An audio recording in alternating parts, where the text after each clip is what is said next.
कल एक झगड़ा जो है वो रिपोर्ट हो रहा है इंडिया और चीन के बीच में, और ये लद्दाख का इलाका है, सिक्किम का इलाका है, जहाँ पे कुछ मुबैना इतलात के मुताबिक इंडियन फ़ौजियों को मार पड़ी है और चाइनीज़ फ़ौजी जो हैं वो इंडिया में कई किलोमीटर तक दाखिल हो गए हैं।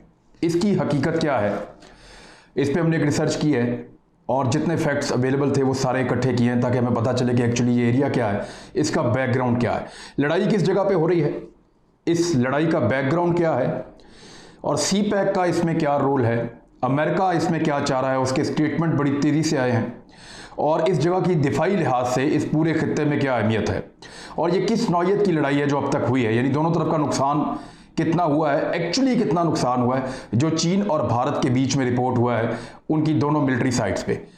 तो आपको रियल पिक्चर जो है वो हम ड्रॉ करते हैं इसमें। सबसे पहले तो आप जहन में रखें कि ये दुनिया के सबसे बुलंद बॉर्डर्स में से एक है।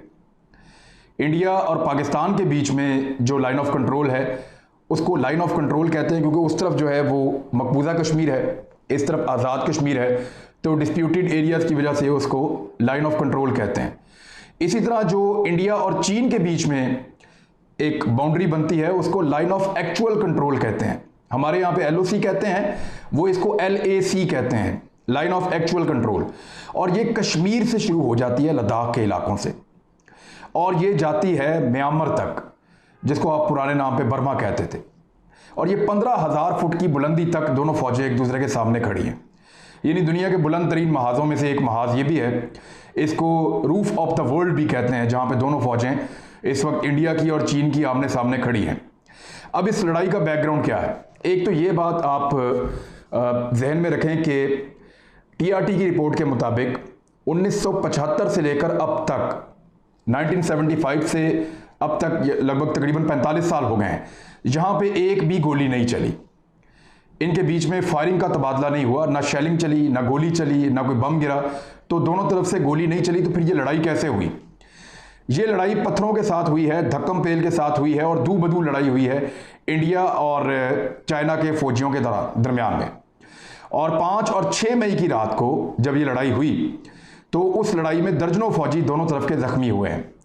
4 मुख्तलिफ ऐसे मकामात हैं जहां पे इस वक्त इंडिया के और चाइना के फौजी बिल्कुल आमने सामने खड़े हैं। उनमें से 3 मकामात जो हैं वो लद्दाख में हैं, वहाँ एक झील है, उस झील के करीब भी, और उससे अलग 2 एरियाज़ हैं। 3 एरियाज़ जो हैं वो लद्दाख में हैं जहाँ पे इंडिया के और चाइना के फौजियों की झड़पें हुई हैं, आमने सामने करीब खड़े हैं, eyeball to eyeball situation है। और जो चौथा मकाम है वो नूका ला पास एक एरिया है, और इसमें जो एक बाउंड्री बनती है, इस तरफ सिक्किम है इंडिया में और उस तरफ जो है वो तिब्बत का इलाका है चाइना का, उसके बीच में जो एक बाउंड्री है वो भी लाइन ऑफ एक्चुअल कंट्रोल में आती है। तो चौथा तसादुम वहाँ पे हुआ है। इन 4 जगहों पे झगड़ा हुआ और झगड़े की जो वजह है वो बड़ी सीधी है। 1993 में भारत और चीन के दरमियान एक मुआहदा हो गया था। उस मुआहदे की रूह से कोई भी लाइन ऑफ एक्चुअल कंट्रोल की खिलाफ वर्जी नहीं करेगा।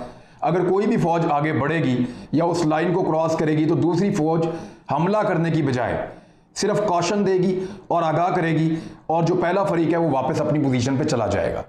और माजी में ऐसा होता भी रहा है। अब वहाँ पे कुछ ऐसा हुआ है कि अरुणाचल प्रदेश का एक इलाका है जो इस वक्त इंडिया के कंट्रोल में है और चाइना ये कहता है ये हमारा एरिया है। चाइना का जो क्लेम है वो आप याद रखिएगा कि 90,000 स्क्वायर किलोमीटर, ये बहुत बड़ा एरिया है। चाइना कहता है कि 90,000 स्क्वायर किलोमीटर जो है हमारा इलाका इंडिया के कंट्रोल में है, उसने वहाँ पे कब्जा किया हुआ है और वो हमारा एरिया है, डिस्प्यूटेड, उसको छोड़ा जाए। इंडिया जो है वो अरुणाचल प्रदेश के इलाके में एक रोड बना रहा था, कुछ कंस्ट्रक्शन कर रहा था, जिस पे चाइना को तशवीश हुई और उन्होंने जब इसकी सूल लगाई तो उनको पता चला कि यहाँ पे किसी आबादी के लिए कोई कंस्ट्रक्शन नहीं की जा रही, ये एक्चुअली इंडिया एक इस तरह का रोड तैयार कर रहा है कि वो अपनी हैवी आर्टिलरी को और बड़े टैंक्स को और मशीनों को वहाँ पे पहुँचा सके। तो ये चाइना के लिए बड़ी तशवीशनाक बात थी। चाइना ने फौरी तौर पे रिएक्शन दिया, इनको मना किया इंडियंस को कि ये मुतनाज़ा इलाका है, आप यहाँ पे ये कंस्ट्रक्शन नहीं कर सकते और हमें तशवीश है कि आप यहाँ पे फौजी साजो सामान लाने का बंदोबस्त कर रहे हैं। इसके ऊपर ये अब टेंशन शुरू हुई है। 2017 में 73 दिन तक दोनों फौजें बिल्कुल eyeball to eyeball आमने सामने आकर खड़ी हो गई थी और एक लड़ाई होते होते बची थी। अब ये 2020 में दोबारा ये सिचुएशन शुरू हो गई है और हाथापाई में बहुत सारे इंडियन फौजी जख्मी हुए हैं, कुछ चाइनीज फौजी जो है वो भी जख्मी हुए हैं। चाइनीज का पारा इस वक्त बहुत हाई है। जितनी वीडियोज आई हैं उनमें चाइना ज्यादा अग्रेसिव नजर आ रहा है। और उसका रीज़न ये है कि इंडिया एक ऐसी हरकत इस खित्ते में करने जा रहा था जो मुआहदे की रूह से मना थी। और इंडिया ये क्यों करने जा रहा था? चाइना को इस बात के शदीद खतराक लाक हैं कि इंडिया अमेरिका को यहाँ पे लाकर बैठाना चाहता है। याद रखिए, लद्दाख वो इलाका है जहाँ पे अमेरिका का बड़ा पुराना ख्वाब है कि उसके मरीन्स और उसकी इंस्टॉलेशंस, जो मिलिट्री इंस्टॉलेशंस हैं, वो इस इलाके में आकर लग जाएं। अगर इस इलाके में आकर यहाँ पे अमेरिकन मशीन्स और अमेरिकन फौजी या अमेरिकन कैंप्स यहाँ पे मौजूद रहते हैं तो ये पूरा जितना साउथ एशिया और सेंट्रल एशिया का खित्ता है, यहाँ पे अमेरिका बड़े आराम से अपनी जदीद मशीनों के ज़रिए से एक कंट्रोल जैसी कैफियत पैदा कर सकता है। और चाइना इस बात को बहुत पहले से भांप चुका है। लिहाजा चाइना और इंडिया के बीच में इस एरिया में एक लड़ाई की तवक्को तो की जा रही थी, लेकिन इस मौका पर यह क्यों हुआ?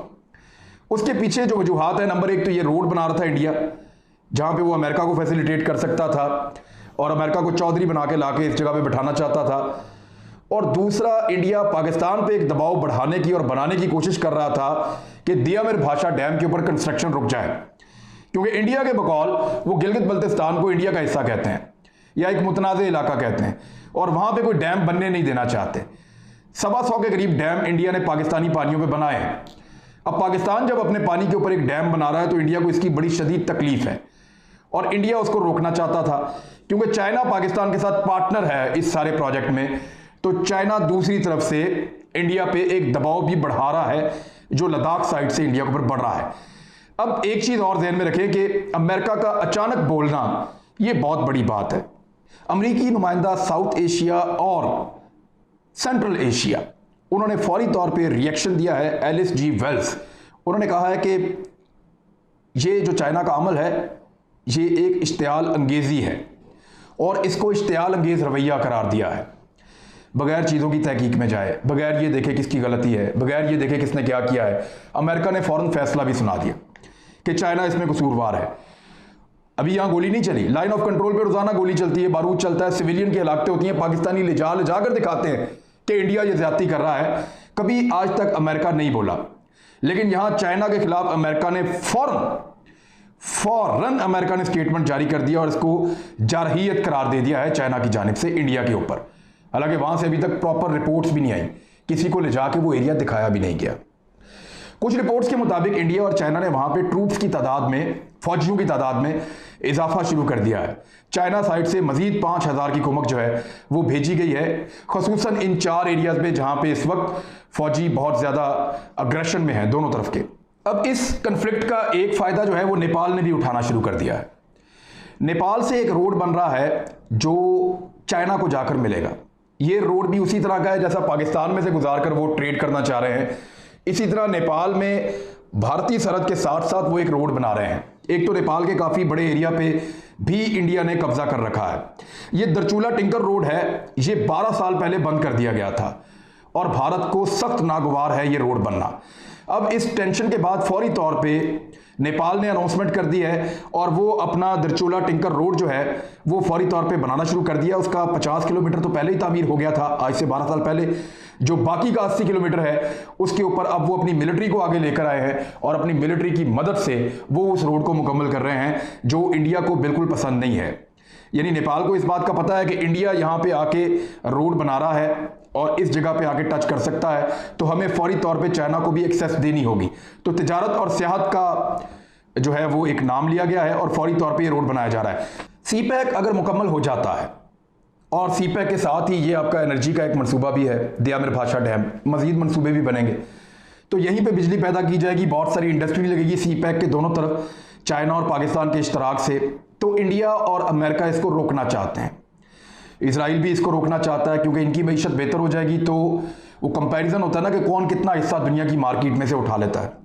तो पाकिस्तान और चाइना अगर इस तरफ बढ़ रहे हैं तो उनका रास्ता इंडिया, अमेरिका, यूरोपियन ममालिक और इसराइल रोकना चाहेंगे।